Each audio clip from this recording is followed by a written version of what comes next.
તારીખ 27/12/2025 રોજ રાંદેર પોલીસ સ્ટેશનની ટીમ દ્વારા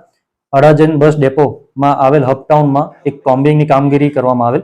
જેમાં હપટાઉનમાં આવેલ તમામ પાનના ગલ્લા તથા અન્ય દુકાનો ચેક કરવામાં આવેલ, જેમાં 5મા માળે આવેલ દુકાન નંબર 503 અને 507 જેમના માલિકનું નામ છે આબિદભાઈ ઉમરભાઈ કુડા અને સુફિયાનભાઈ અલ્તાફભાઈ પલ્લા ની દુકાનને ચેક કરતા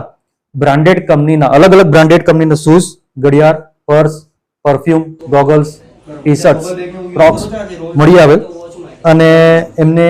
બિલો રજૂ કરવા જણાવતા બિલો રજૂ કરેલ નહીં અને વધુ વિગત પૂછતા એમને જણાવેલ કે અમે આ જે શૂઝ છે એને અમારી અલગ અલગ જે વેબસાઇટ્સ બનાવવામાં આવેલ છે, Shoe Escapes, Classic Bag, Classy Purse, Classic Kicks, સુગાઝમ, અર્બન ડ્યુડ, કિકબઝ અને ફેશન આઈના જેવી વેબસાઇટ અને ઇન્સ્ટાગ્રામ પેજ પર અમે આનું વેચાણ કરીએ છીએ.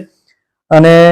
વધુ વિગત પૂછતા એમની એમઓ એ રીતની હતી કે આ શૂઝ, પરફ્યુમ્સ બધી અલગ જગ્યાએથી મેળવી અને એ બ્રાન્ડના બોક્સીસ બીજી જગ્યાએથી મેળવી એ બોક્સમાં પેકેજિંગ કરીને ઓલ ઇન્ડિયા એ લોકો ડિલિવર કરતા હતા, જેમાં મુદ્દામાલ કુલ 1,20,300 નો કબજે કરવામાં આવેલ છે અને આરોપી નામે આબિદભાઈ ઉમરભાઈ કુડા અને સુફિયાનભાઈ અલ્તાફભાઈ પલ્લાને કાયદેસરની કાર્યવાહી કરવામાં આવેલ છે.